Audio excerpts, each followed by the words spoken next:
Hi, I'm Richard Dean Anderson. Name's MacGyver. Colonel Jack O'Neill, SG-1. My name is Pratt.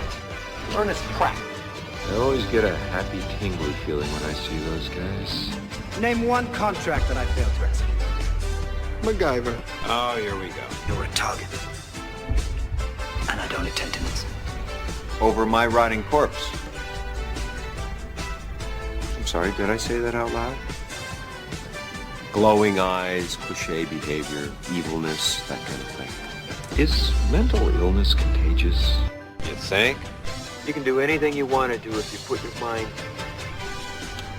Well, you do have a penchant for pulling brilliant ideas out of your butt. Head. Out of your head when we need them. Oh, the stuff's already here. I just find a different way to use it. I like your attitude. Permission to take a team through the Stargate, sir.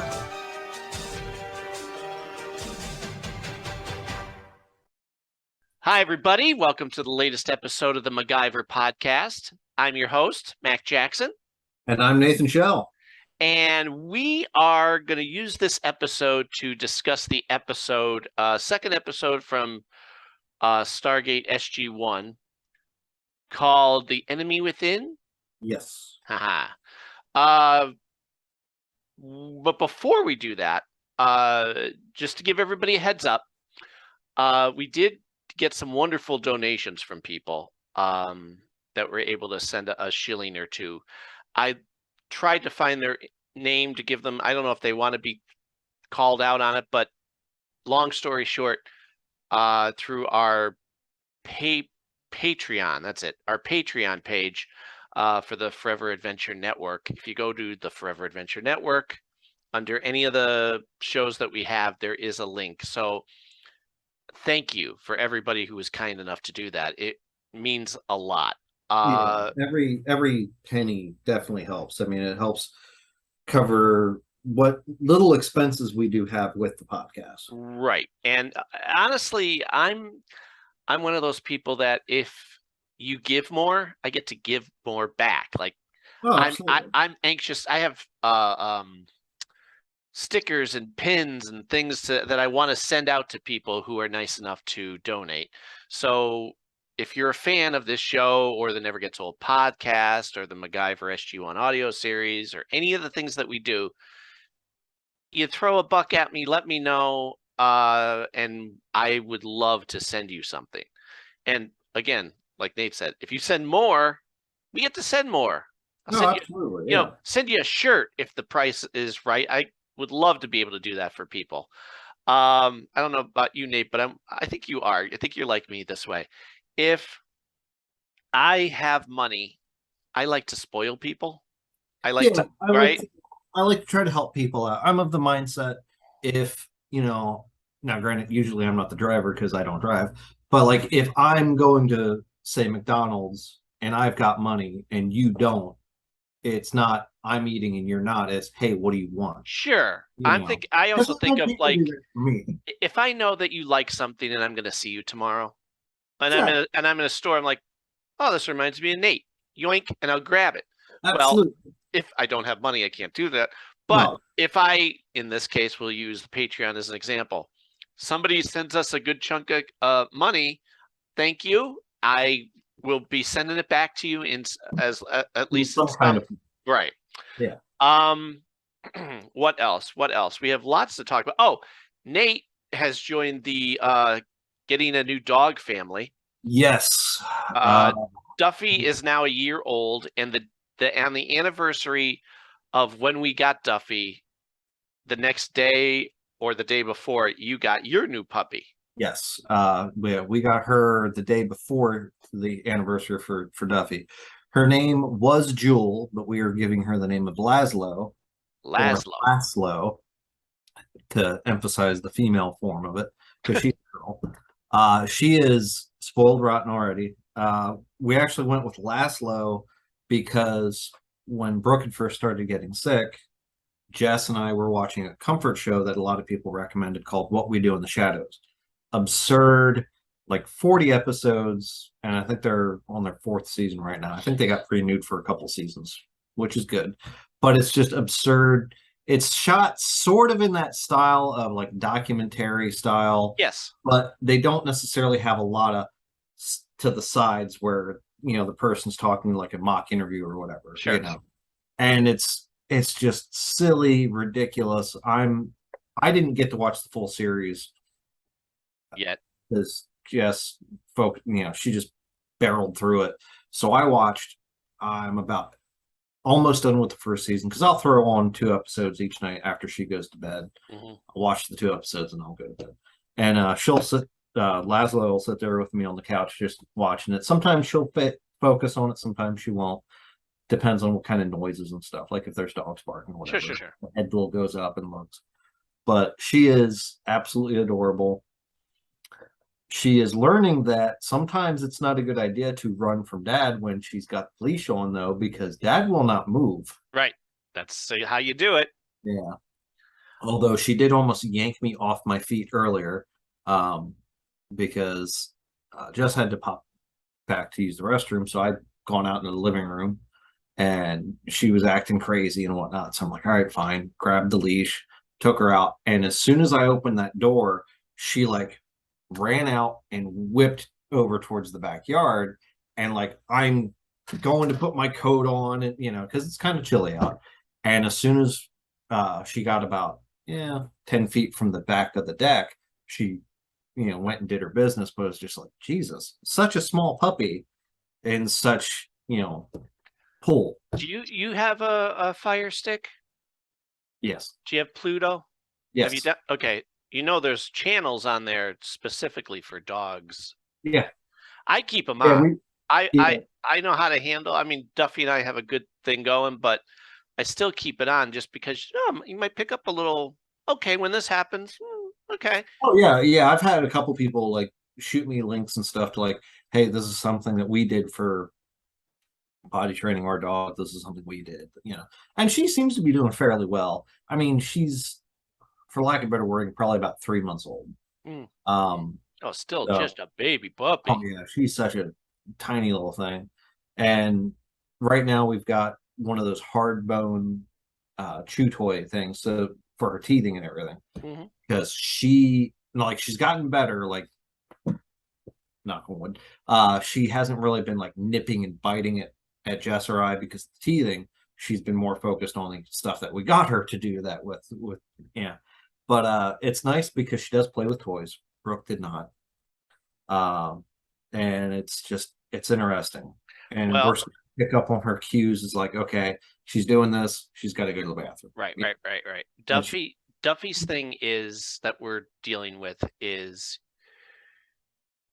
we have to remember to put one of his toys, his chew toys, there's a company called Bully.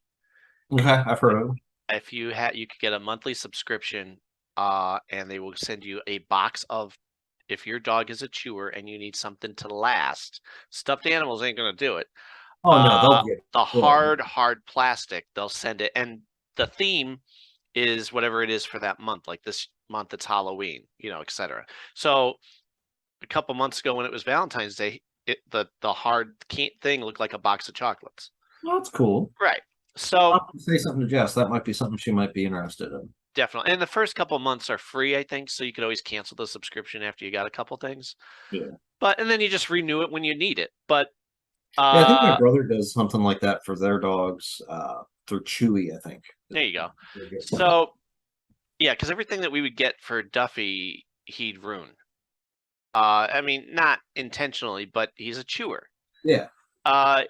He's not like a lab that I've always had. His personality is not like a lab. So like he will go to the kids when he's he wants to see the cat out the window. So he's like, oh, the cat. And Everly goes to move him and he goes, and of course I go, no, and pounce on him for it. But at the same time, my father comes from the old school of beat the crap out of the dog into submission. Yeah. And I don't think that's necessary. Yeah. But especially if it's me, like if I do it, he goes, oh crap. Because I'm his person. Yeah. He loves everybody, but he knows I'm his person. So if I pipe up. He goes, "Oh crap! All right, all right, all right, all right." Yep. You know, where with them, he trying to, yeah, I don't really hear what you're saying a lot of the time, but with me, he goes, "Oh, it's serious now." Yeah. Well, And yeah. And Laszlo's learning. I mean, and a lot of times you don't need to do the old school methodology with dogs. It's just you have to have that stern voice. yep, And be like I told, consistent. You got to yeah, be I told consistent. Jeff, there's a difference between grabbing the dog and terrorizing it and putting your hand theoretically like on the back of the dog so it has that physical contact of, oh, what I did was wrong. Right, Okay. right. You know. And the other thing I find with dogs is, besides being firm and consistent, is when they do the right thing, tell her what a good baby. Yeah, the Oh good baby. yeah, God, And they go, exactly. like Duffy will come up and go, "Tell me I'm a good boy. Tell me I'm a good boy. Look at me." Like out of the blue, will be like, "I need you to scratch my belly and look at me and tell me." And I do it. He's like, "Yeah, that's the stuff. That's what I want." It's that Reinforcement. reinforcement, you know. Yeah, And Laszlo's been doing amazing. I mean, she's had a couple accidents, but that's again, it's a puppy. not, Yeah, not strictly on her because the first couple nights we didn't realize what her tells were that she had to go to the bathroom. So she accidentally pooped in the hallway. sure. Well, fortunately, we cleaned it up easily. Yeah.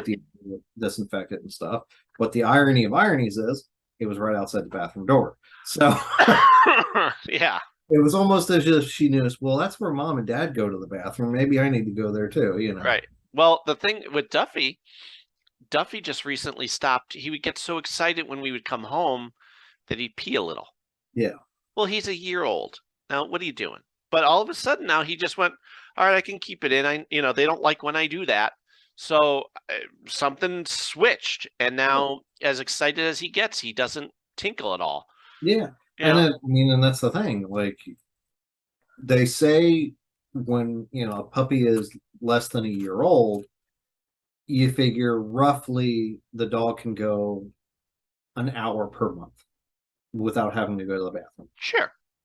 Theoretically. And then as they get older, okay, then they can go, 10, 12 hours if need be.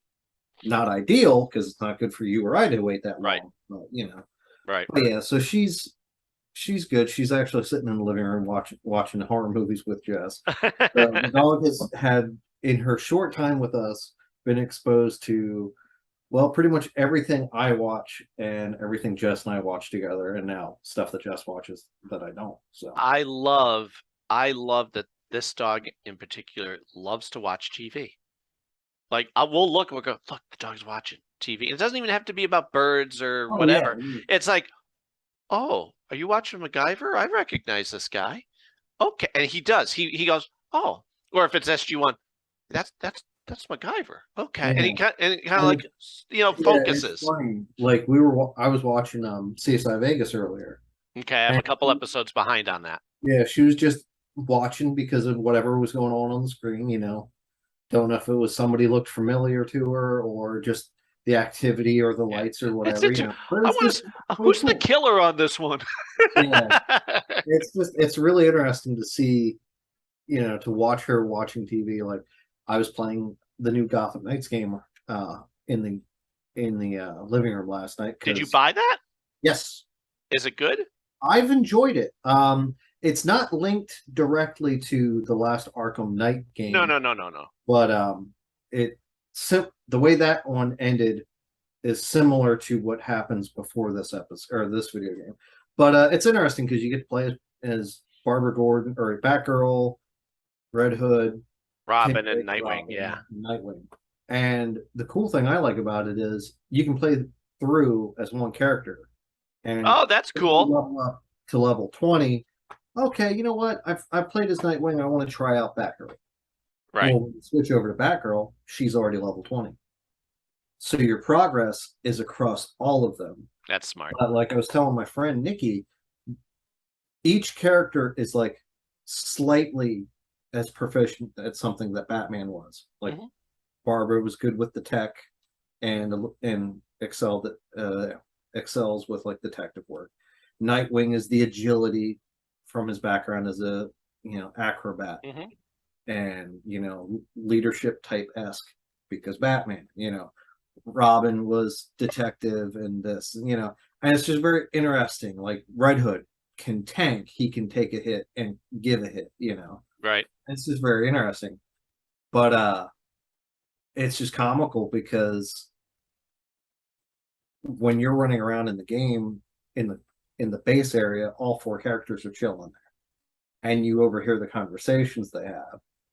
Well, my friend was in my game earlier today, and her and I were running around as our characters, and you could still hear the banter from our characters and the other NPCs that were in the area, and we could go out on patrol and stuff like that. So it's definitely a nice evolution of a Batman type game without Batman actually in it. Mm-hmm. So. I've been in such a Indiana Jones mood lately. I mean, it's one of those things that's always part of me anyway. I always love Indiana Jones, but you know what I mean. Like, I think this goes for anybody. That you need to rewatch, or you can always say, "Hey, I love MacGyver, or Stargate, or Doctor Who, or Indiana Jones," and they're always a part of you. Mm-hmm. But every now and again, something forces you to focus on that fandom, and you really dive in. And I guess it's because of all the latest news with the next movie, that kind of got me in that mood. So I've been going back. I never read them to begin with. I got the volumes of the Marvel Indiana Jones book. When Raiders came out, Marvel decided we're going to start calling it The Further Adventures of Indiana Jones. Okay. And it's great. If you can pick up a volume, so they have 3 volumes from Marvel and then 2 from Dark Horse. Okay. Dark Horse I had bought when they originally came out, but then I decided to get the collective volumes just to have them on my shelf. That way it's solid and you Yeah. don't have to lose the loose books. Yeah. Well, very much like what the problem that Marvel had with Star Wars. All they had was the script before the movie even came out. They had the script for Indiana Jones, or Raiders, I should say. So then and also after you see the movie, whoever's writing these books only has that one movie as a frame of reference, and it's hilarious because it's quaint, I would say, because Star Wars would do the same thing, where okay, if Indiana Jones in Raiders had gloves on, well, that means he has to have gloves on every time. It's part of his uniform. Yeah. It's the hat, the jacket, and the gloves. Yeah. Well, he doesn't use gloves all the time. Yeah. You and I know that. But they would have him with the gloves, or they would have him every issue lose his hat. Because when you're writing the book, it's supposed to be the most intense moment that during a fight or whatever, his hat flies off. They'd even use it on the cover. And he'd be like, "Oh, lost my hat." Anyway, well, we know he loves that hat, and there's no way he's letting it go. Yeah, he may lose it temporarily, but he's going back for that hat. Exactly, and they didn't know that at the time. So, they do a wonderful job of giving him adventure in every issue. It's written in that early 80s Marvel way, where there's a lot of internal dialogue kind of stuff that, nowadays writing has gotten, I don't know, more sophisticated, I guess would be the word, where you don't need to tell the audience everything. Yeah. Right? Well, I've been reading those. I'm on volume 2, but you get like 10 to 15 issues a volume. I was going to say, usually they're roughly around a year's worth in a volume. Yeah, and I got a cool pin from Disney to wear on a jacket or something. And it was on eBay, so you kind of like bargain with people. And I got a very lightweight official Indiana Jones jacket. Cool. Now it's not leather, but it looks like leather. It's a nice spring fall, lightweight. If you're wearing a t-shirt, you could always just throw this on over it. But in pictures and from a distance, it looks like you're wearing a leather jacket. Nice. So I got that up nice and cheap, because I do have a heavy actual leather jackets, as you know. Yeah. I didn't want to spend the money on a leather jacket that of Indiana Jones, but I do love the style. Oh yeah. So that was great. when I saw it was like $30, I'm like, I didn't know it wasn't leather. I'm like, it looks very thin, but it's an official Indiana Jones on the inside collar. All right, they know what they're doing. Yeah. Talked with them, got it. And I'm like, okay, this hangs nice and it hangs very thin. Nice. But yeah, so that's been my thing lately. I'm dying for them to release the foot. By the way, did you see the pictures from D23 from the? I've seen some photos. Yeah. Okay, they show a close up. Somebody took a picture of his jacket because they have in the cases. Yeah. They have his leather jacket. Well, guess what? Whatever leather jacket, I don't assume Indiana Jones is wearing the exact same jacket for the last 50 years. I assume he replaces that from time to time. I would hope so, because I mean, I know my leather jacket I used to wear for years. That thing got beat to hell. Well, especially if you're Indiana with my usage of it. Right. Indiana Jones ain't gonna be able to keep that thing, Well, in this upcoming movie, it's the jacket that he wore from the first movie, because somebody took a picture on the arm is a stitch where, if you remember in Raiders, when he's driving the truck, the guy comes around and shoots him and the blood goes blah. And it's so quick. When I was a kid, I didn't notice it, but now that I've watched it a million times, you go, whoa, he catches a bullet. Like, he gets grazed and there's actually blood. And that's a good attention to detail. Like, okay, maybe he has a couple different jackets depending on where his adventures are taking him. Sure. And that particular jacket just happens to, Yeah. It would make sense. I mean, isn't it great though? That's cool though. That's a nice attention to detail. And he's wearing a wedding ring. Good. So they're not forgetting anything. I'm so, as I would be anyway, so pumped for this. Yeah. So one of the things, and believe it or not, this ties into MacGyver based on previous conversations. I've been dying to praise and talk about a show that has been brought back to us, that they are doing everything right. Oh, they're doing beautiful. Unlike, I mean, on so many levels, that I thought this was a good platform, and I wanted to talk to Nate about it because we both love the original. Quantum Leap is back. Yeah, and I love that this new leaper, Ben Song, is not trying to be Sam Beckett. Not trying to be Sam Beckett. Okay. There's similarities, but it's not like directly one-to-one. And every episode there is some nod, allusion, reference, comment. They're not forgetting the past, and that to me is monumental. Let me pretend that the audience that's listening to us doesn't know what Quantum Leap is, in which case, get on the stick, people. I coincidentally had just wrapped up the series with the kids a month before this started. Okay, so over the summer, gotcha. Like, the timing has been, perfect. And I kind of planned it out that way. I was hoping. So Quantum Leap is a show from 89 to 93, I believe, 92 or 93, about Dr. Sam Beckett, who's I feel like doing the whole intro thing. That's so wonderful. Yeah. This is one of those shows like Highlander where they give you what the show is about in a very quotable, there's a word for it that they use, but I don't use it. It's the before the theme song. Yeah. Here's what you need to know. Steps in the Quantum Leap accelerator and vanishes. He awakes to find himself trapped in the past, facing a mirror image that only Dr. Sam Beckett can see. Yeah, that only Dr. Sam Beckett could see. His only guide on this journey is Al, an observer from his own time who appears in the form of a hologram that only Sam could see and hear. And so Dr. Beckett finds himself leaping from life to life, striving to put right which once went wrong, and hoping each time that his next leap will be the leap home. Go online, go on YouTube, and watch it, because it has such a great pattern to it, a rhythm. Yeah, and if you have Peacock, you can watch them. You can watch it all on there, which would be perfect. That way you can go right into the new series. Right. So through It's this very well series, the thing that makes it wonderful, despite what I hear people saying, it's all about the leaps. For me, it was never about where he went.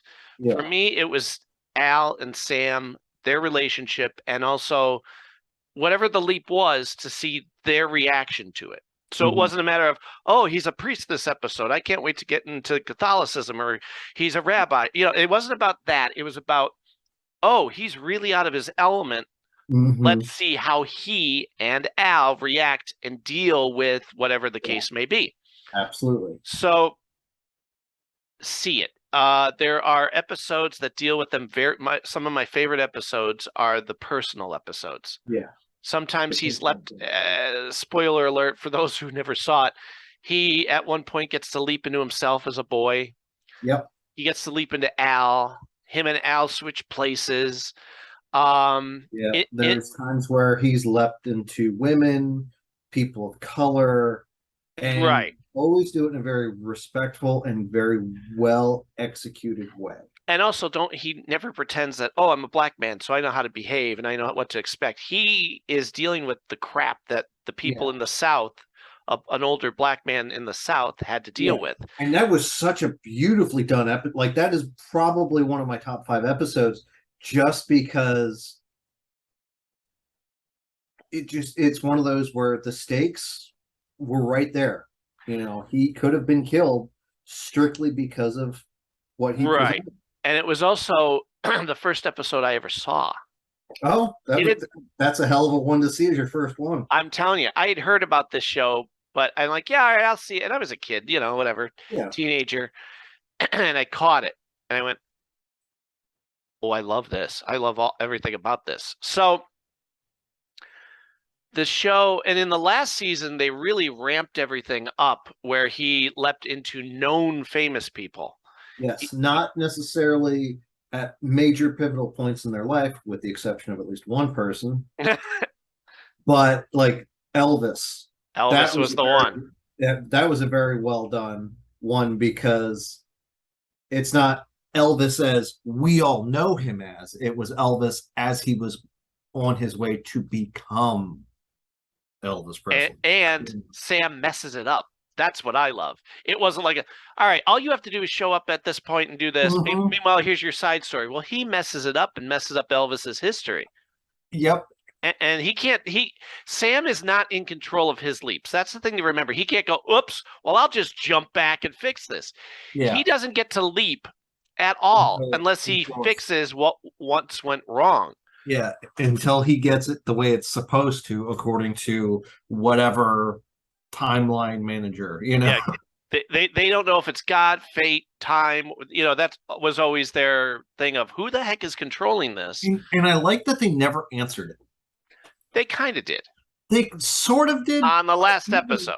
Even that is still up to... Which, by the way, that wasn't supposed to be the last episode. Oh, yeah, no, I know. That was supposed to be the last episode for the season to lead into the next season. Where...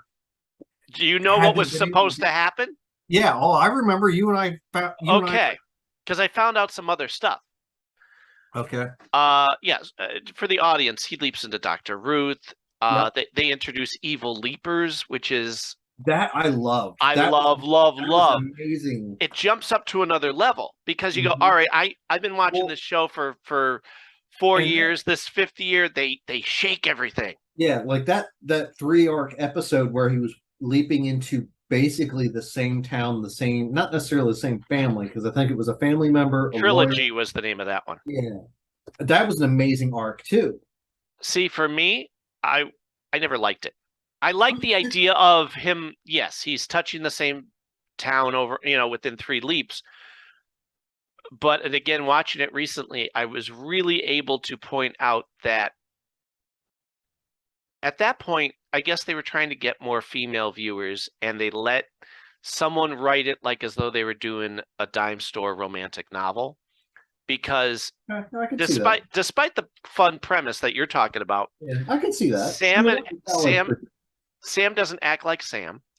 Al is hardly in it, and in the end, it felt like it was, we don't care about the characters. We want the romanticism. We want, you know what I mean? And I could see this being like, it's a Southern Belle romance novel, I can see that. That's a valid you criticism.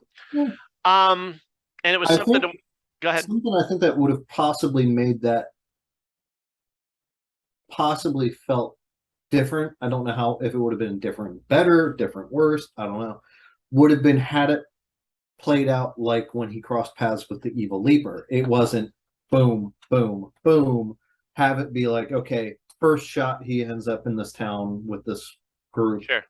One episode, 3, 4 episodes down the line. Oh, whoa, what the heck? I'm back. Right. What, and then later on go back. It would have been interesting. And but for no reason whatsoever, he's like, "Oh, I love this girl. I love." First of all, you already know he's married, so the audience, you can't have him fall in love with anybody after you reveal that he's married, because now he just looks like a cheater. Whether he remembers it or not, the audience goes, "This is kind of gross. I don't like this." yeah, like but then, have it be where he, like at the beginning where he didn't know a lot of things about his own past. right? Okay, there it would make sense. And then it ends up, that would end up being very interesting on a morality, like on a moral level, because it's like, oh, whoa, I can't, I feel kind of shitty because I caught feelings for, Jane Doe or whomever, And the way that they did it, there's no explanation to why. Oh, I have to touch her. I have to be with her. Yeah. Well, why? You know what I mean? It made him creepy. As far as the writing, it didn't make sense because there was no moment where they were together where you go, oh, look at them building a relationship together. Yeah. And they kind of go, oh, you're feeling the feelings of the person you leapt into. Still, it's yucky. Yeah. And you're kind of forcing this along. And that's a safety net line that I think they've used on occasion from time to time. Right. And that situation just came off weird. So in the end of the series, it's not that it ruins anything for you, but because the show got yanked, while they were filming, by the way, say it was while they were filming. They were filming the extra scene, which there are pictures and some YouTube footage that you can actually watch of Al and Beth discussing it. Yep. Well, they were told during the filming of that, yeah, they're dropping us. And they're like, so they had to like shut everything down and throw in a quick, Sam Beckett didn't return home, which their point of doing it was to say, he's still out there. He's still doing the adventures because Belisario was shopping it around to other channels going. Yeah, he was really I know there for several years, he tried. Right. Like, we're not done with this. Everybody's still on board. Let's keep it going. Come on. We got and the things that they were planning, I found out, I could always remember the 2, but I couldn't remember the 3rd one. They had planned on him to leap into 3 things: a newborn baby, which would have been amazing. Yeah.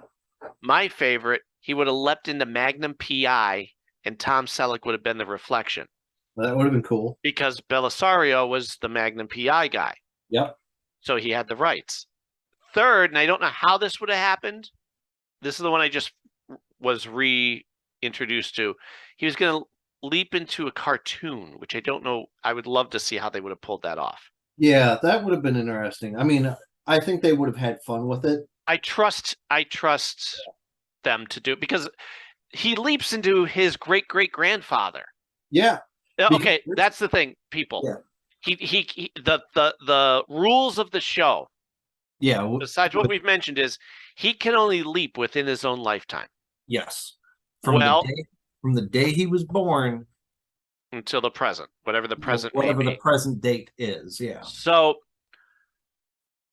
that was when he leapt into a Civil War soldier. You're like, what the heck is going on? Yeah.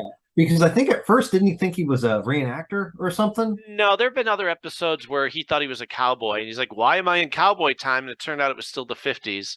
Yeah, and that was a reenactment. Yeah. So the show's over. We've all wanted it to come back. But again, as time goes on. Yeah, and for years there was always the rumors of this or that or speculation and exactly. So, as time goes on, actors are getting. I just wrote a blog on our Patreon, by the way, if you want to check it out, talking about how good this is. As time goes on, actors get older. Mm-hmm. And unfortunately, Dean Stockwell passed away. I was really sad when he passed away. And he had been ill for years. He had gotten, I believe, dementia. I think so, yeah. I think he was diagnosed with it shortly after he was on NCIS. Oh, okay. Yeah, you're right. You're right. Because then his last appearance was with Scott Bakula on NCIS New Orleans. Yes. And he didn't say much, but he was there, and it was yeah. I think that's when you could really tell exactly something wasn't the same anymore. Well, now this is how it ties into MacGyver.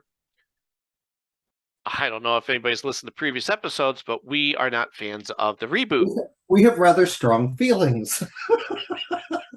Now, without going into all of that again, because I don't want to say anything negative about anybody or anything, right? You can listen to how respectful we were, disgusted by it on previous episodes. But again, we're not blaming the actors. Oh no, I think the actors did a wonderful job with what they had. Yeah. So we're not going to dive into the.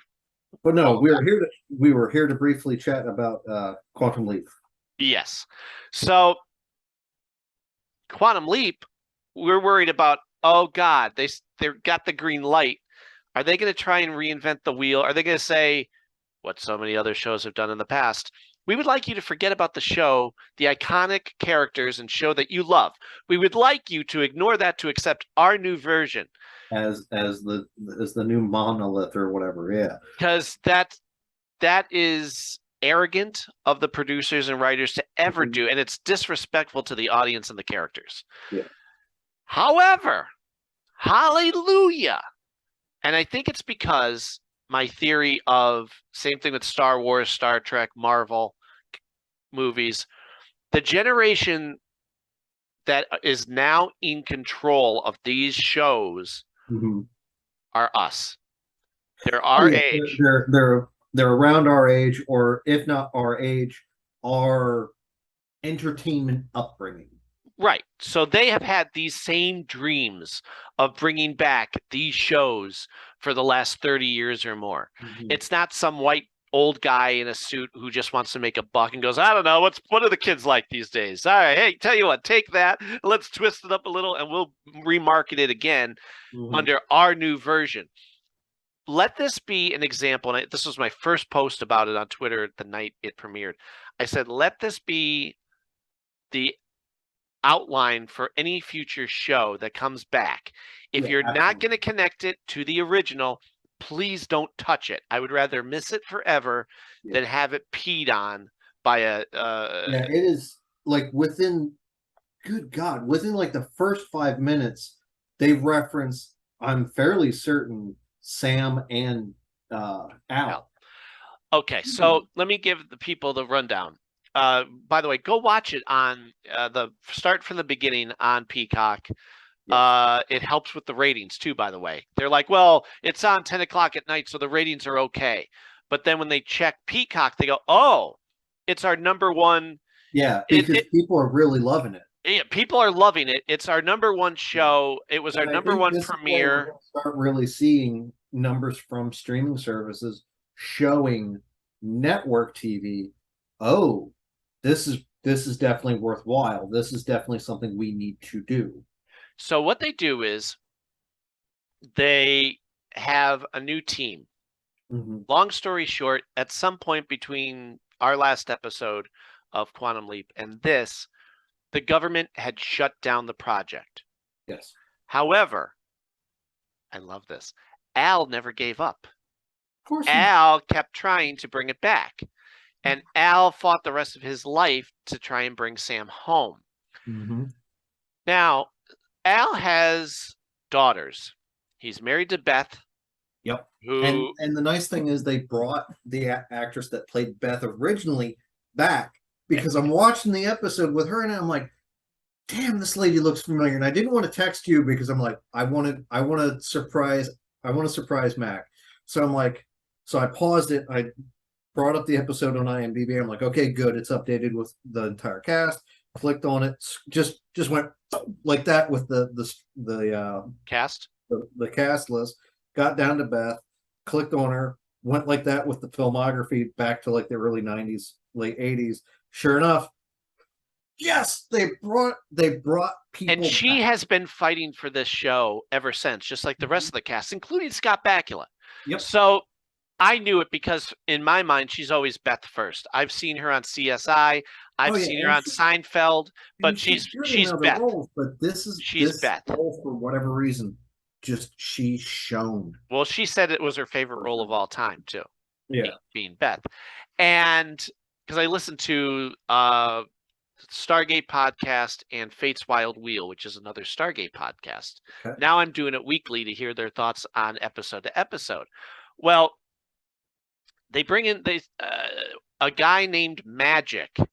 yes, Ernie Hudson comes in, and basically, I'm assuming with Al's help, he had militarily started the project again. It was originally in New Mexico. Yeah. It's now in Los Angeles, which explains a lot.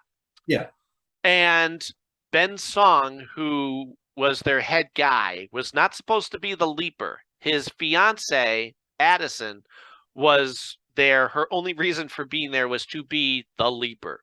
Yeah. Well, something happens. Background and everything. He gets a text during their engagement party, and he goes, "Excuse me." Well, he runs to Project Quantum Leap and steps into the accelerator. So he throws himself back in time. We don't know why. Yeah. And of course, he gets Swiss cheese memory. He doesn't remember anything in the beginning. So he can't tell you why. Yeah. And there you go. There's your premise. But it was already revealed, and I'll be curious to see how they lay this out. Well, the whole reason he's trying to do it, the whole reason for the project, is because they're trying to get Sam home. Yeah. And in the 2 episodes ago, I knew this, you knew this, but the general audience finds out that Magic, Ernie Hudson's character, and I knew it, is a guy that Sam leapt into in Vietnam. It's an actual episode. It's a 2-part, The Leap Home. And he leapt into his brother's buddy from the platoon named Magic. Well, Ernie Hudson is playing that character all these years later, now present day, who's an admiral who has started up Project Quantum Leap. Yep. And I like how they finally answered a question we've all kind of wondered, because he actually says he has no recollection of what happened. Like, that's an entire day of his life that is blank. Gone. Yep. And I love that they finally addressed that, because that was one of those questions like, okay, what do these people think? Do abducted by aliens or whatever? Because very rarely did we ever see in the original show where the consciousness, for lack of better wording, of the person went. I think they touched on it with Dr. Ruth and one other person. They actually showed a couple now and again. Not a whole heck of a lot. But here, what they were they were in Sam's body in the waiting room. Right. And it took me a second viewing of the first episode. I think it was the first episode I had to rewatch. They actually explained that kind of difference in the newer series. Well, that's the thing. You get the connection. So they're constantly mentioning Sam and Al, and Al's daughter's involved, and they have woven it. Basically, it's season 6 of Quantum Leap, which is the way to do it. I could easily see this being considered season 6. Oh, that's what they're calling it. That's what the actors are calling it. They go, "Oh, we know that we're continuing this," and it's great because, all right, look, the audience is going to come in for the new episodes, but guess what? Now they want to go back and watch the originals because And the nice thing is you can start with this episode or this season as your season 1. Yep. And get enough information to keep going. And if you're curious, go back and watch the old stuff. Right. So, speaking of the changes that they did, at first I was nervous. As you know, I have every reason to be based on, I don't know, everything that's come before. Yeah. What they do is they don't have a waiting room this time. Ziggy is there. That's the computer that they use. Yep.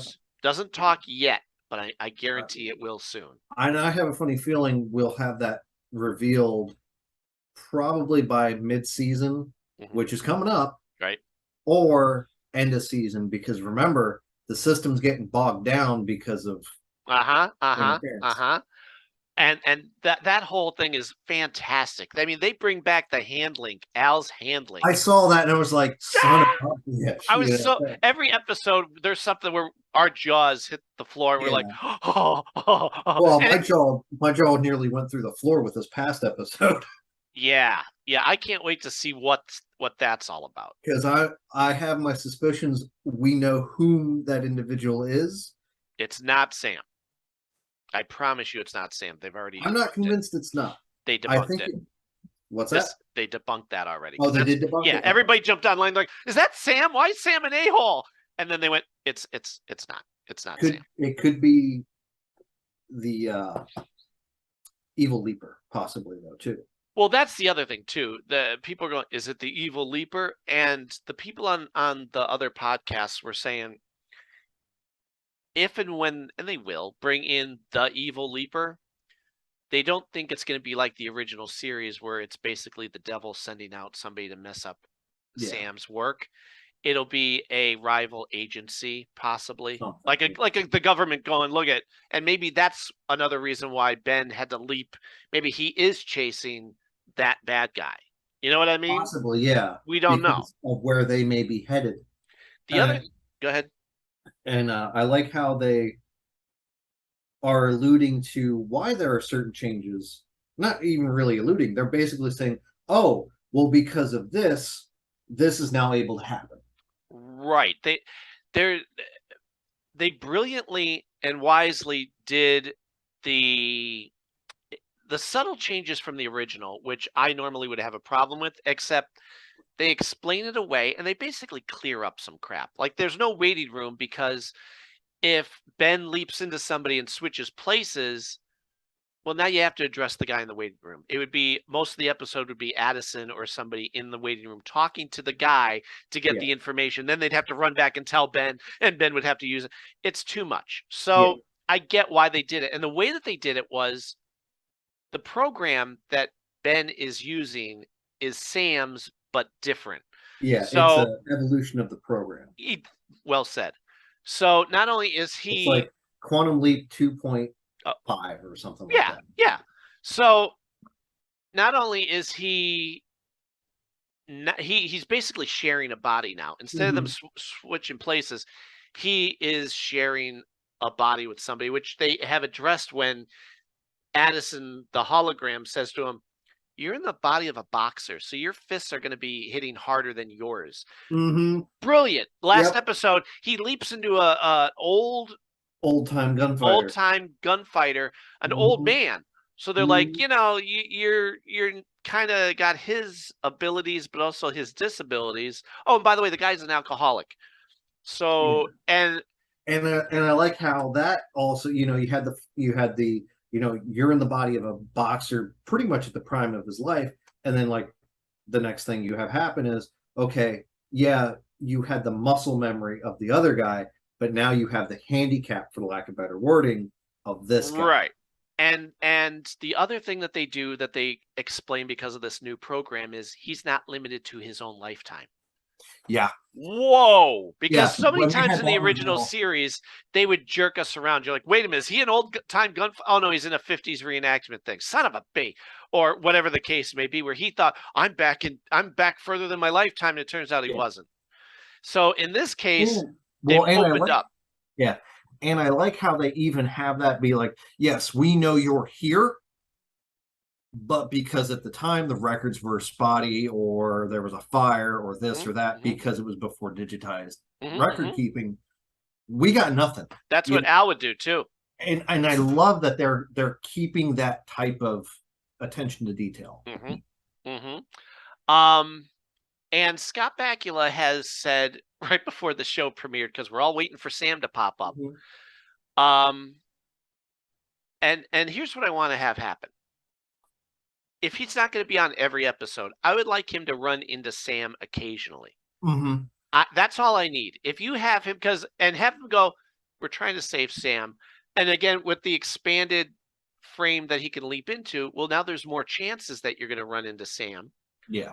And just have them share a episode together on the same mission or whatever the case may be.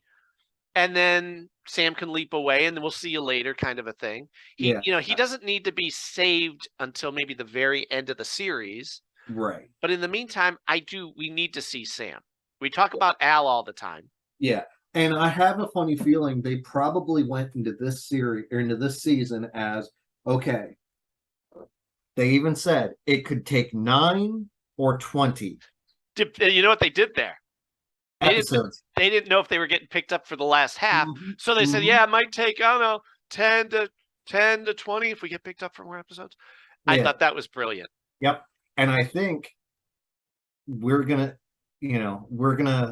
see him. It's just a matter of time. And well, I think, go ahead. And I think maybe Scott Bakula had said in an interview or something that he's not involved or whatever. It's like, you guys, people've got to remember, celebrities, when they are told not to say something, they genuinely do their damnedest not to say anything. Andrew Garfield, Charlie Cox are prime examples of that. Yeah, I mean, hell, Patrick Stewart was literally in the trailer for Multiverse of Madness, and he had the balls to say, I'm not in that film.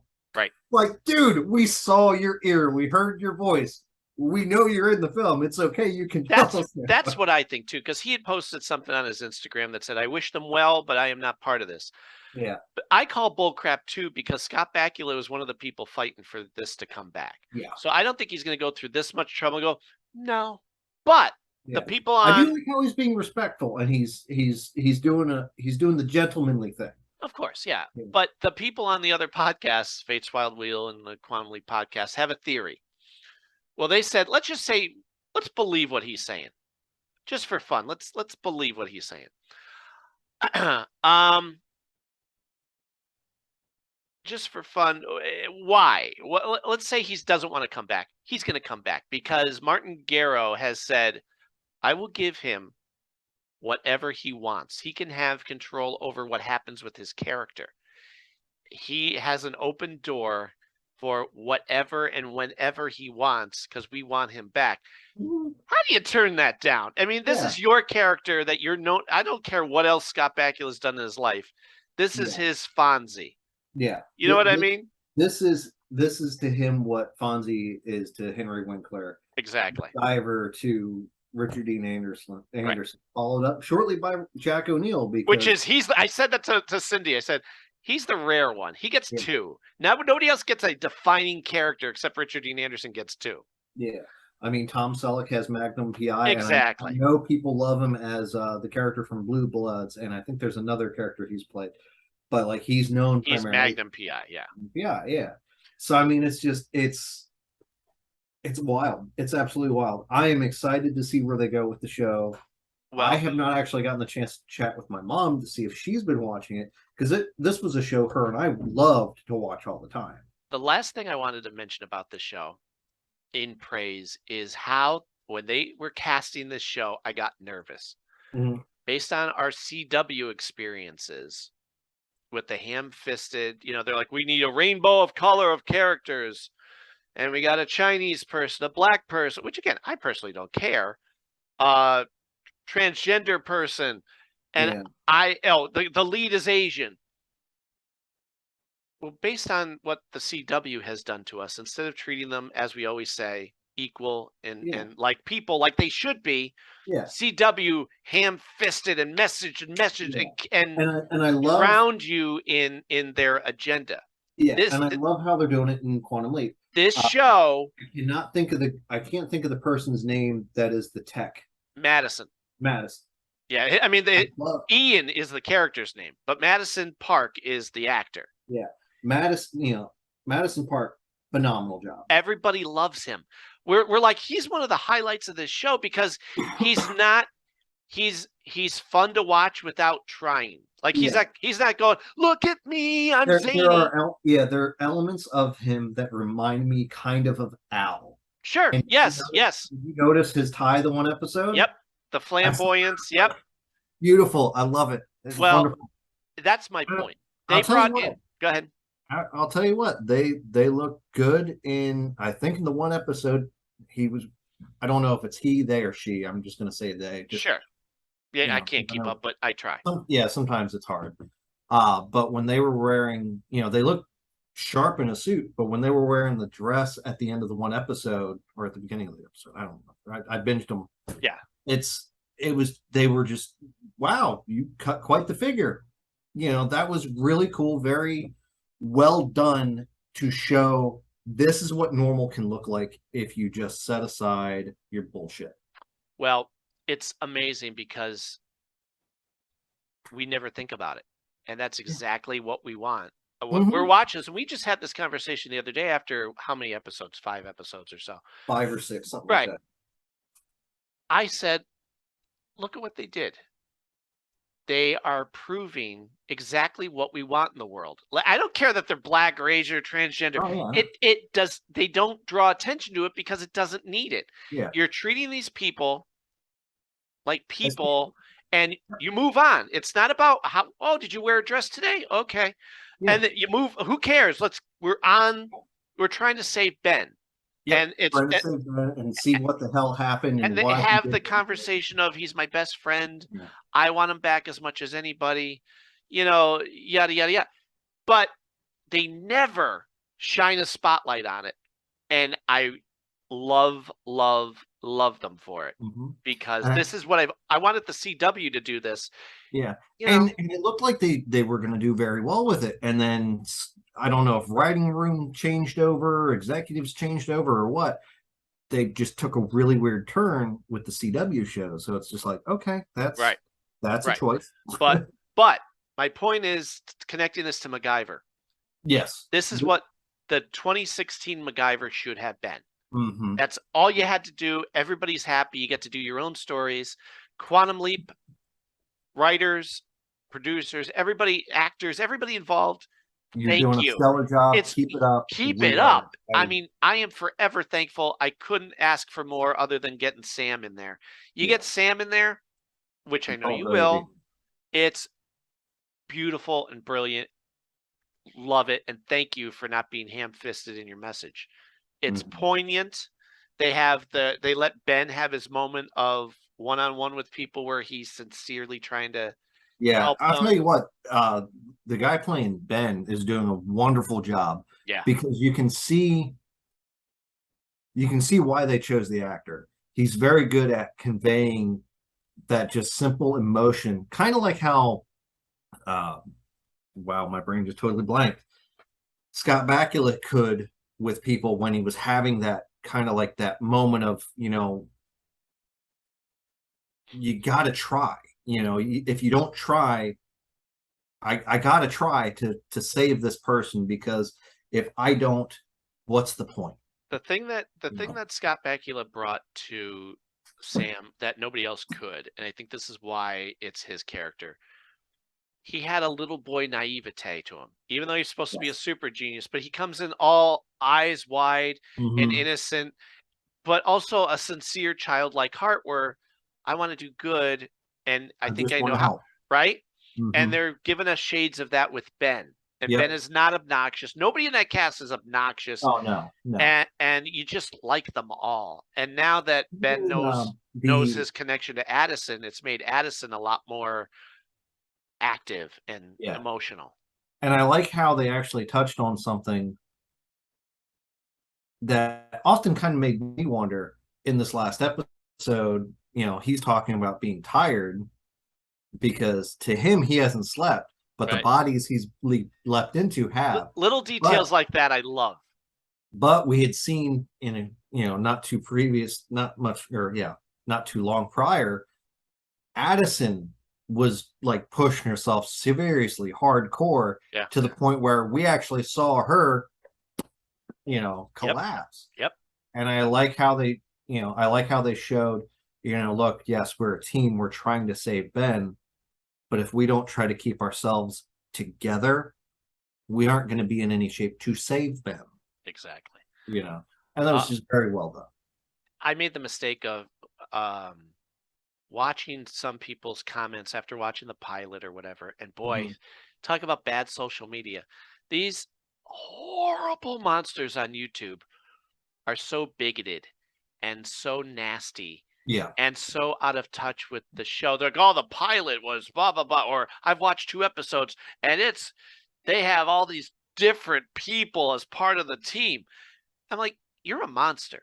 And again, part of me wants to do I want to jump online and say, you have no idea. These are great characters and great people. Blah, blah, blah. Instead, I just went dislike, like on their YouTube video, because I figure I'm not going to get myself upset. You're monsters. And that's the thing. Like a lot of times, these people they do it because outrage sells or whatever. Yeah. And they'll learn when they have nobody to enjoy things with because they pushed everybody away. And their nasty Trump-like agenda. It just came shining through. Yeah. I was like, you're disgusting. You are a waste of. You're putting hate into the world. Yeah. And I know that is not something that had I watched the first episode, and because I waited until the first 2 episodes were out, had I watched that first episode and not enjoyed it as much as I did, I would have told you, I would have simply been like, you know what, it is what it is. I just couldn't get into it. No, I watched that first episode and I was like, thank God I waited until there were 2 episodes out because I got to watch this next episode. So it made me, after looking at all that hate speech, I just thought, how did we handle ourselves talking about the reboot of MacGyver? Right. And I got to say, we reluctantly said, Nick, I mean, we're fair. I remember numerous times while we were doing the review, I don't want to say weekly reviews, but like the reviews when we did them, I reluctantly was like, look, I tried to find something good in this episode, right. And I always tried to find that one nugget of like, okay, yeah, it's not MacGyver as we know him, but this element was kind of nice, or it was nice or neat or interesting or whatever. But I still remember the episode. I actually had to walk away from the series because I was like, no, I can suspend my disbelief, but no, not over this. It's just, and that was the thing too, because again, it always stays in my mind, and it's I'm waiting for it to be a distant memory. This debacle of what it was. Something like how they're doing Quantum Leap will help. I pray to God that this is a shining example. But also at the same time, it'll be that constant reminder they could have done something like this. All they had to do is connect it to the original. Even if they messed up everything else, it still would have been connected to the original, and we would have said it's his grandson or his son or whatever. And that way it would have been his mistakes. It would have been, not. You cannot, I think that's the message. You cannot tell the audience you need to forget everything that you love to accept what we give you. So now let's move on to, we decided to, I went through our list of episodes. I'm like, I'm pretty sure we did a couple Stargate episodes. I know we did at least. We did the pilot. But I know we did Emancipation too, because I remember us talking about it. We might have talked about it, but I don't know. I'll have to see. But long story short, I could not find where we talked about Enemy Within. All right. Well, let's get to it. Enemy Within is episode 2. And in the pilot, Kowalski, played by Jay Akavone, who will be on this podcast at some point, he says, just have to pin him down because he has, besides acting, he has a construction business. And I check in with them once in a while. When Cliff died, he checked in with me, which I thought was very sweet. That was nice of him. Yeah. Are you coming in clear? Yeah. I can hear you. Oh, that's me. I touched the earpiece and it muffled you. Anyway, yes, I love him. So anyway, this was his episode, and my buddy Tim still talks about Kowalski. He's like, Kowalski, I thought was going to be part of this series. He was. He comes up now and again. Yeah. But it's funny. This is an episode that a good chunk of the first season is tied very heavily to the feelings of the movie. Even the soundtrack is very taken from the movie. So at this point, everything is still very, very stern, we're on the brink of destruction at any minute. They have created the iris, which protects anything from coming through. So it starts with Jack and Kowalski joking around with each other. Oh, I'm kind of partial to 3P862. I don't know. You could have it. No, it's okay. You can. And General Hammond going, how about you go where I tell you? Yeah. And so there you get through this episode how close Jack and Kowalski are. Oh, absolutely. He was basically his Daniel before Daniel, I think. Yeah. They're both in the military, both in the they were on ops together, blah blah blah blah. Yeah, you definitely get that camaraderie through their banter and just even their body language. Exactly. So meanwhile, all of a sudden, Stargate's starting up again. Something's coming through. They run all the soldiers in as they do and should with their guns drawn in case something does get through. But what they do is they start the countdown to destroy the mountain. Mm-hmm. The mountain. If this doesn't stop and something gets through, the automatic destruct sequence has started. Holy crap! Like that's heavy. Yeah, like I remember at the beginning, they went hard quick. Yeah. Nope, we're not playing a game. We are not playing around. We will nuke ourselves if we have to. And wham, wham! You hear on the gate, and they're like, "Could those be people?" And Jack's like bugs on a windshield. Yep. That. And think about whatever it was that they were trying to send through. And they're like, well, eventually they'll get tired, won't they? I don't know. But every time, like, okay, we it's stopped now. We could shut down the sequence. Mm-hmm. Holy crap! Like that's and of course they have the music coming in from the movie, and it still feels like it's a continuation of the movie. Well, Kowalski starts to feel something like a wrench in his neck. Yeah. And what had happened in the previous episode was at the end, he has one of the Goa'uld infect him. Yep. Which we don't know at this point what that means. Yeah. All we know is because we saw Skara and Daniel's wife, Share, yep, be taken over. So what we understand of this is maybe something of the host remains, but one of these things just controlled him. But Kowalski's, other than that, wasn't acting like a Goa'uld. So you wonder. Well, if I remember correctly, this was a Goa'uld from directly from a Jaffa. A Jaffa. It was a baby still. So it's not like it had matured. It was. They explain that. Yep. One of the things from this episode is, it's one of those that you go, okay, it's very heavy.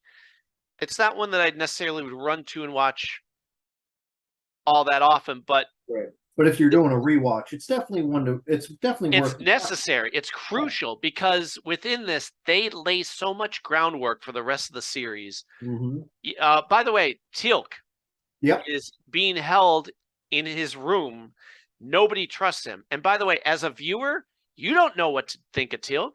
Yeah. Teal'c is a one-word guy. He's stoic. He's just looking straight ahead. He talks like this. So you're like, oh, this guy could switch at any moment. Yeah. But Jack is coming in to say, how you holding up? You do Jack's already sold on this guy is a wonderful guy. This guy has already proven himself to us. He's saved the life of me and my men. I think that should count as something. Well, military being what it is, they want to not only interrogate him, but long story short, they want to experiment on him. He's the first alien they've ever met. Yep. Alien autopsy. That's the route they wanted to go. And which is very Simmons, I believe. It's very cliche. I mean, military, but it's cliche for a reason. Because why wouldn't you want that? Like, to them, we don't owe this guy anything. He was one of the enemy. Yeah. But Jack walks in and is very MacGyver in the way that he's sitting down and he's talking with them and he's being honest. He's like, honestly, Teal'c, they're scared. They don't know you. They don't know what to make of you. And he tells them, this is what you can expect. I'm fighting for you. You have rights, by the way. But when this is all done, you will show me your world. Oh, yeah, you bet. But not all at once. It's big. Like, he's already bonding with him and is full on board. That compassion that he deserves. Well, then Colonel Simmons, I believe you said. I think it's Simmons, yeah. Shows up and they want to interrogate him. Yep. So they bring him up. He's in chains. He's got the guards. Teal'c as calm as can be. But guess who barges into the meeting? Jack. And he goes, permission to barge in, sir? Yeah, sure. Come on in. And Jack is antagonistic for the right reasons. Mhm. And again, this is only episode 2, so we're not getting RDA ad libs like we normally will. Yeah. But yet you're You getting can see the groundwork you can already see the there. groundwork of, listen, very much not Kurt Russell. I am Yeah. not your rigid military guy. I am not the cliche. I am the anti-military in the military guy. Yep. He comes up and goes, look, you know what I went and did? I went and told Teal'c about his basic human rights and how we're not going to treat him bad. And, and he makes sure that the person taking the notes spells Teal'c right. Mhm. And, he's snarky to this by the book colonel who's going, what would we have, what do we have to look forward to? Will we encounter other Jaffa on these planets? And Jack looks over, like as though he's going to be going into the field, like that kind of, we. Yeah. And for the I I always loved the sass that he gave him. because he's doing it for the right reasons, Mhm. which I've seen other characters be obnoxious for the sake of being obnoxious, and it doesn't help anything except for the audience to go, like he's right. So Mhm. based on that being right, and I can speak for myself, I've done the same. If I know I'm right, I get to play around with you. Like whoever you are you an authority? Do you have no sense of humor? I'm going to have fun with you because I know I'm right. So therefore, whether you like it or not, you can't get me. You can't punish me. Yeah. And that's what Jack is doing on behalf of Teal'c. So then we find out that all of a sudden, Kowalski, I don't know how they did this special effect. The doctor is checking him out, and he goes, did you notice this in the back? And the camera is showing his neck. Mhm. And underneath his skin, the Gould in him moves. I don't know how they did that. Now, the only thing I can think of is they used a practical effect where somehow they changed the way his back looked or whatever, so that they could put a layer of like fake skin or whatever. Maybe, but no matter what it was, this is years before CGI was used every episode all the time. Wait a minute, no. This is before Star Wars prequels, which it's Star Wars. Yeah, this would have been shortly. This would have been a couple years before. Yeah. And I'm watching the Star Wars prequels, going, this is garbage. Why did they not follow after Stargate SG-1, which all the way through is flawless, like flawless? And this is episode 2. And so the Gould takes over him, his eyes glow, and he kills the doctor that's looking at him. Mm-hmm. But he blacks out. So he's not completely, he gets up, he goes, knocks people around in the gate room and gets down. He tries to go through the Stargate. He opens it up, and I don't know. Does he open it up, or does he just go down? Yeah, no, he just goes down and stands in front of it. Yeah. And Daniel notices him during one of his meetings and says, why is Kowalski standing in the gate room? The embarkation room, by the way, they call it early. And and Jack and Teal'c, or not Teal'c, Jack and everybody else runs down there and goes, what you doing? And he goes, oh God, okay, I'm blacking out.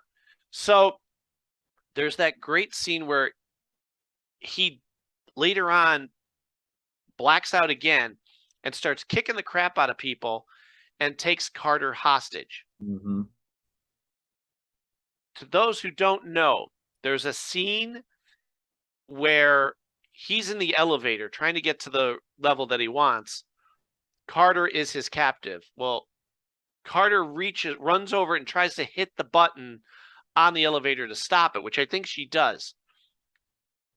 Kowalski grabs her by the back of her shirt and throws her back against the wall. Mm-hmm. What is amazing is he actually knocks her out. Amanda Tapping was just supposed to act like she hit the wall and was knocked out. Amanda Tapping was knocked out. She bounced. And again, watching this the second time, second time I've watched it 100 times. Every time I Okay. watch it, I Well, look, because he doesn't hit her. He doesn't go Yeah. like this and hit her, which I thought in my memory that maybe he did, but he just goes like that and throws her. She hits and slides down like boom, like her whole body is Just ragdoll. Yeah, ragdolls. And I thought that's good acting. Oh, she actually was That unconscious. wasn't acting. That was reality. And Yeah. as I recall, the way they told it was they went, "All right, great, cut. That was good." Everybody walks away. She's still laying there. I'm like, Amanda, Oh shit. you're really good at we yelled cut, and she isn't moving. And I guess Jay felt terrible about, obviously. Oh yeah. But it made for a heck of a shot. Yep. And so, I mean, basically, without giving much away, the overall arc is he's blacking out. So now they do this thing where it's a parallel story, because while they're dealing with Kowalski blacking out, and they do the research and they find out that, oh crap, he's got one of these in him. At the same time, they're busting Teal'c's chops. Yep. Who, as an audience, you don't know how much you can trust him. At that point, we don't know if we can trust him. Right. Running a lemonade stand, let alone running off world with, us. Yeah. So he's being interrogated. Jack's fighting for him, but at the same time, when they do this, they lay a lot of the information out of, wait a minute, why isn't it controlling him all the time? Oh, it's a baby larva. Yeah. He's like, get it the heck out of me. I don't want this. They end up doing a surgery, which they don't try to hide the fact that when they go in there and they snip, when they pull it away, the way they show the X-ray is it's blue, but the red snake thing is red in the X-ray. So that way you can see what you're going for. Yeah, they actually do a really good job at saying, okay, this is what's supposed to be there. This thing that's like, Well, when they go in and they show him cut it, because again, it's very heavy as far as we're going to take the time to show him doing the operation. They talk about, because it's a baby, it hasn't taken over completely yet.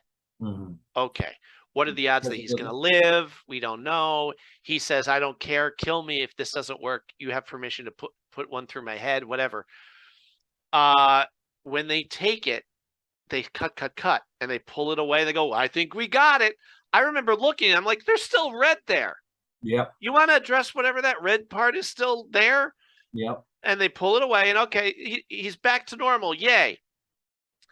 There's a lot of conversation between Jack and Kowalski that I love. Like, he's like, give me your hand.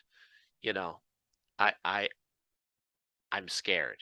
And Jack's talking to him, and of course makes the joke of, there's something I need to ask you, and it's not easy for me to say.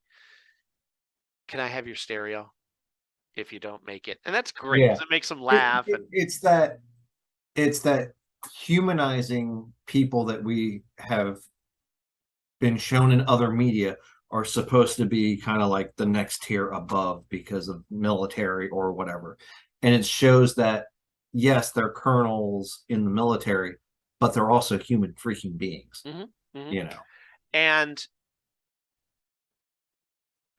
so it looks like he's okay, but now the word comes down that Simmons wants to take Teal'c with him. Of course, because Simmons is a we need, and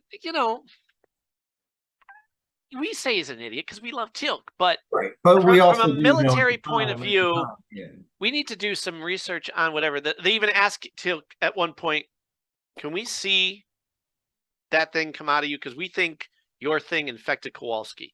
So to rule him out, he has Junior come out of his stomach, and it shows it. He's like, all right, satisfied? Yeah, okay, put it away, Teal'c. Let's, and Teal'c, is understanding, but they want to take him back with Simmons, understandably. They don't want him, Jack wants him to be part of the team. Yep. He even goes in and talks to the general and says, I think he deserves it. Yep. And I love Hammond's line of, well, that may not be up to you. Yeah. It's a cold, harsh reality, but if the higher ups say we're bringing Teal'c back with us and we're going to do an autopsy. We're gonna, you know, Yeah. eh, And it's that, like you said, it's that cold, harsh reality of it. It's like, yeah, even the general might want him to stay because he sees the value in him as not only an asset, but as a human being, because again, he risked it all to save the general's people, you right, know. exactly. And they find out again with this very heavy on information episode that, oh, the Tari, Teal'c basically says what we all know of thousands of years ago, the Gould kidnapped people from a planet and put them all over the universe as slaves and whatever. They called themselves the Tari. And they go, Teal'c, that's us. The people originally came from this planet. And Teal'c's like, oh, okay. Yeah. I mean, that this episode is so necessary for so many reasons, because we do get all that goes through the rest of the series. It is a very good lore drop episode. Well said. Yeah. I was going to say, what's the other thing that they'll say? There's another term for just information drop through the whole thing. Info dump. Info dump. Thank you. Yeah. But they do this brilliantly and naturally, and it doesn't feel like, all right, for the next 15 minutes, we're going to show a slideshow of everything the audience needs to know. No, it comes about through conversation. Oh, absolutely. Yeah. Like, there have been a couple people like, hey, I want to get interested in Stargate. Where should I start? I tell them, watch the first season. If by the midway point of the first season, if you're not interested in a Stargate, you never will be. And sure enough, Right. usually by this episode or by like the 5th episode, most people will be like, good suggestion. And the rest of them, I always say, hang on until the end of the season, because everything shifts in the last 3 or 4 episodes, where you go, oh, now you got the groundwork for the first season. Everything is better and more payoff wise from those episodes on. Well, okay, so Kowalski gets the surgery. You think everything's good. He wants to have a moment to talk to his friend Teal'c. Yeah. And he asks the guards, you mind? Can I have a moment with my friend? Because he's saying because of Teal'c's help, he got through the surgery. Yeah. Guess what? That little red thing that I saw in the x-ray was already attached to the brain. They didn't get it. Yep. It had already taken control of him. And now he attacks Teal'c and calls him Chova. Yep. You know, and basically, I guess he knocks him out because Kowalski gets out of that room. He chokes him. Yeah. He gets out of the room, hurts Walter, breaks his wrists. Ticka, starts the Stargate. He's running down there. He's going to go through. And what's great is at one point earlier, there's a great exchange where he's strapped to the bed before the surgery, and he becomes the Gould. Yeah. And he's barking orders at Hammond, who goes, we will shoot you. If you try to leave, we will shoot you. If you listen to us, we will allow you to leave through the gate on your own. And that whole thing that Jay Acavone does is him going, kill it, and his change from Kowalski to the Gould is wonderful. Job. I mean, we take it for granted. But yeah, when you rewatch, you go, boy, this guy really, this shines on him. Yeah, like, to see that sudden shift, and to see, I mean, there's a lot of actors that have been put into roles where you have to see that sudden shift. And they do it a couple times through SG1, but like he did an amazing job, because it was this, you know, I'm going to kill you, you know, I want to rule, to panicked, I don't care what you need to do, make sure this thing doesn't get out, you know. Right. Wonderful, because usually it's from one type of calm to another type of calm. This is calm and I'm going to kill you, to panicked, kill it. You know, wonderfully done. So in the end, he gets to the gate. He's about to step through, but Teal'c is standing in his way. Yep. Teal'c is there, and he goes, move. He goes, no. So he tackles them. Now they're struggling. Well, he did an override where not only did he lock them out of the gate room, but he started the countdown again. Yep. And Hammond goes, I need 2 authorized personnel to do this, and it's you. So him and Jack are trying to turn it off. They shut down the countdown and lift the blast shield of the gate room. Yep, and they're looking. them physically manhandling each other. And Jack yelling, Tilk, hold him in place. And then gives the signal, now. And they shut the gate down as Kowalski's head is halfway through. Yep. Which lobs off part of his head. Yep. Thereby killing the Gould that was attached to his brain. You killed him. You chopped his brain in half. So did the trick. And Teal'c saying, huh? Well, you shouldn't. Why'd you? You shouldn't come back from that. I'm sure they would have possibly come up. Oh, I don't know, 7 seasons later, a way to bring them back. But yeah. So Jack walks up, and it's great because again, when you watch it a million times, you get to pay attention to the quieter moments. Yeah, the nuance. And you know, Jack, who's been tortured through the whole thing. I mean, it's his friend. He's been fighting. He's even yelling like, "Where is somebody? My friend's in pain!" Like earlier in the episode. Yeah. You know, get somebody in here. So he walks up sad, like he just, you know, he's dead. He lost his friend, and Teal'c goes something like, you know, your friend is dead. Yeah. And Jack says, my friend died on the table, which is really the way you have to look at it. It's true. It's this very touching moment where it's like, you can't ask for better writing. And then in the end, the last scene is, all right, we're ready to go on our mission. Yep. All members of SG-1 present, and here comes Teal'c walking in, helmet under his arm, says, you know, something like, you know, ready to go or something like that. And he's talking to Hammond, and Jack leans over and goes, sir. Say sir. Yes. Sir. You know, like teaching him. And it's great because that's what you get with Jack is going, I know you don't get a lot of this, but I will gently teach you. Yeah. You get that mentor student type. Yeah. Which is funny when you consider how old Teal'c is. Well, how old Teal'c is, how much more battle experience he has compared to O'Neill, realistically, if you think about it. I don't know about that. Because Teal'c, I mean, probably through age, you're right, but I think a lot of what Teal'c wasn't always in battle. I think as a Jaffa, you stand around and intimidate a lot. Yeah, I think whereas Jack was Black Ops. Yeah, I was going to say Teal'c would have more theoretical battle experience, but O'Neill would have the more diversified from Black Ops to pilot, you know, to the whole plethora of skill set that he's got. Which I think is what bonds them too. Like Teal'c recognizes right away, oh, you're something special. Yeah, and I think that's what also helped, you know, in their initial meeting where it's like, help us, you know. Yeah. And it's just wonderful. I get kind of choked up every time I watch the pilot because that's such a pivotal moment. Right. Had he just been like, nah, that's the end of the series right there.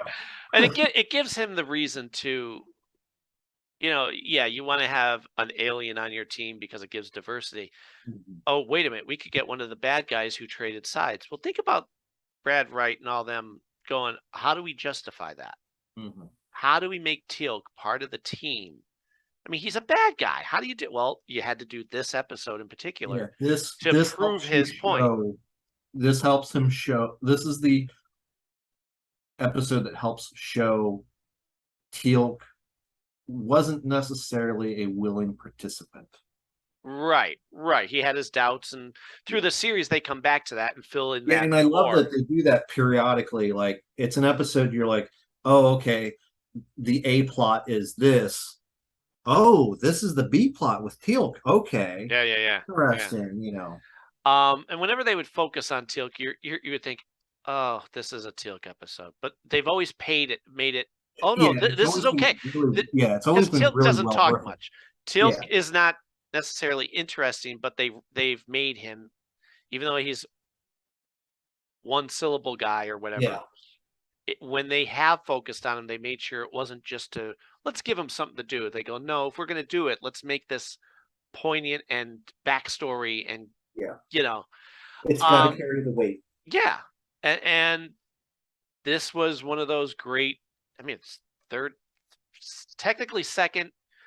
It was a 2-part pilot, so this is the 3rd episode. Yeah, and wow, And now, so in the end, there's your team. They're walking through the gate. Now it's That established. team moment. Yep. That's brilliant. So if anybody has any thoughts on this episode, please respond. I'll be posting this obviously on our YouTube page, which, by the way, if you're listening to this, and I know you are, or you're watching this on YouTube, I see we get hundreds of thousands of views. Thank you very much. Love you for it. Besides the contribution on PayPal, just hit subscribe. If you hit subscribe, you're going to be alerted when we have something interesting to post. It helps with the numbers. I don't know how. We don't make any money, but it helps spread the word. Whole YouTube math. And when I was talking earlier about the hateful people posting, there's one where it's, and I kid you not, I'm a puppet and I'm going to do my whole podcast because I like the Muppets among Doctor Who or whatever. Okay. I'm going to give you an overview of why I think Quantum Leap, the reboot, is in trouble. Now, I don't agree with anything that was said. Oh, yeah. But what boils down to, it's just their opinions. Exactly. And what irritates me the most is that whole dismissive quality of a lot of late 80s and early 90s shows, such as Knight Rider, A-Team, MacGyver. I'm like, oh, slam on the brakes right there. And I know I'm partial because I know my crap, but the arrogance of throwing MacGyver in with any other show, and I mean any other show. Yeah. You and I in the audience know why MacGyver was separate from everything else. When I hear somebody come in and go, there's a couple guys that I've seen their reviews of a MacGyver episode, or even just mentioning it amongst other shows. The arrogance of thinking you can sum it up and throw it in the pile with everything else, irks me to no end. So besides whatever he was talking about with Quantum Leap, I'm like, don't talk about MacGyver like it was a simple show. Yeah. Don't ever do that. And I dislike. I wanted to go on there and go, you don't know what you're talking about. Why don't you about it? And then to go on with the Quantum Leap critique that he was wrong about. I thought, don't do it. Don't spread hate. Well, I think that's rather admirable that you think that way. Thank you. Or that you've been doing that. I think the biggest problem with a lot of people, definitely with shows like Quantum Leap, where it's not being dropped all at one shot, there are a lot of people out there that have forgotten how to actually consume media. Well, this guy he said his first fandom was Quantum Leap. As much as he loves Doctor Who and the Muppets and blah, blah, blah, blah. His first fandom was, okay, well, then shut up and give it a chance. I mean, if you critique it, it's going to go away.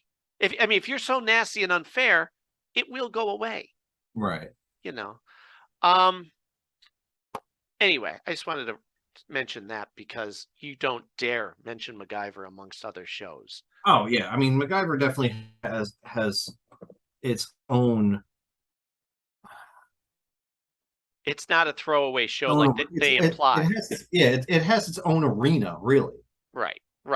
But no, I'm over the moon with what they're doing with the Quantum Leap sequel follow-up. Oh, I called it a revival. Revival. Because we need to stop using the word reboot. Because reboot means a bad thing. Such a misnomer, because reboot, there are some reboots that are very well done. There are some that we don't talk about anymore. Right. And then there are things like this, which, as you said, even the cast is referring to it as season 6. Right. Yeah, it's a revival, which is absolutely a good thing. Right. All right, so listen, everybody, we're gonna let you go. Working on other guests from the show. Have people lined up, including RDA, who I'm trying to line up. Yeah. I have people there's reaching a couple podcasts that he would love to do, but it's just, again, you got to nail them down for however long. And that's the thing. I don't have his personal information, and I don't want to pry or be a pest. At the same time, he said he was going to do it. You guys want to hear him. I want to hear him. It's a matter of just breaking through and letting him reach out to us. Yeah. And I thankfully have some friends that have, and I try and do it maybe every 6 months. Just reach out. Here's my information. Remember me? And then hopefully he will on his own. And if Yeah. it never happens, I could still sleep at night knowing that I did because everything I at could. least you've been respectful and not a pest. Exactly. So. And like I said, I think he's, if anything, if I had to guess, he's worried that we're going to do the cliche kind of questions, and I'm not going to do that, obviously. No, I mean, for me, I'd love to know, like, what types of things do you like to do that most people might be surprised about? Sure. What's a hidden skill or talent that you know, what do you do to relax? Well, I would talk to him about anything, and I just absolutely, and that's actually one thing I love to find out from celebrities. Like,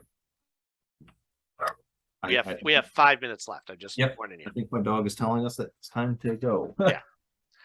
But yeah, so besides him, I have other people, writers, producers, whatever. I might have to write up a small list of questions like that I have that might be beneficial for you to kind of like work into your Q&A routine. But I do have people that I'm reaching out to that have said that they will do the show. It's just a matter of getting a hold of them at the right time. Right. Braytac himself has said, yeah, I'm willing to do it. It's just I'm always working. Yeah. So and speaking of him, if you get the chance, there's a series on Apple Plus TV. So do your magic to find it, called Blackbird. Okay. It is not a show that you should probably watch with the kids, because even though they're at that age where they might be able to handle it, right, scope it out first. But it's got Taron Egerton, Ray Liotta's in it. This, I think, was the last thing he was in before he passed away. There's a guy in it that he was in Cobra Kai, Stingray, if you remember that character. He's in it. You won't recognize him right away.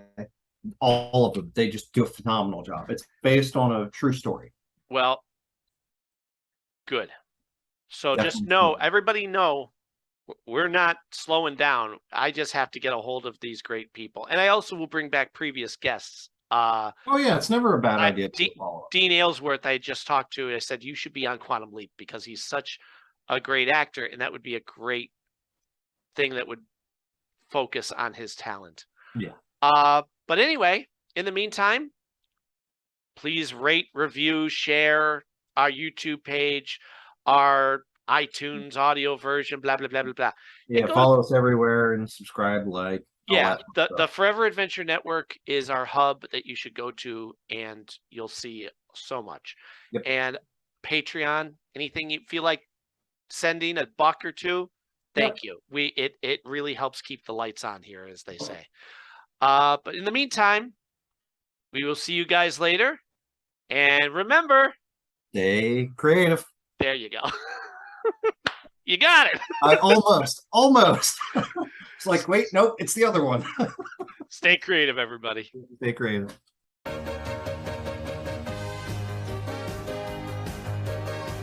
The MacGyver podcast is part of the Forever Adventure Network and made possible by donations to the Forever Adventure Network by Mac Jackson on Patreon. Please subscribe, rate, and review wherever podcasts are heard. And follow us on YouTube, Facebook, and Twitter. And remember, stay creative, everyone.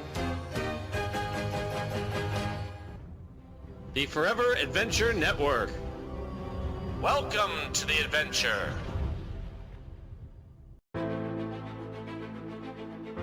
Hi, everybody. If you're looking for the best in podcasts, audio series, and music, please check out the Forever Adventure Network. We have podcasts such as the Never Gets Old podcast. We have audio series such as the MacGyver SG-1 audio series and music by Harmony Constant, as well as blogs, comics, and more. Please check us out at the Forever Adventure Network. And as always, thanks for joining the adventure. The Forever Adventure Network. Welcome to the adventure.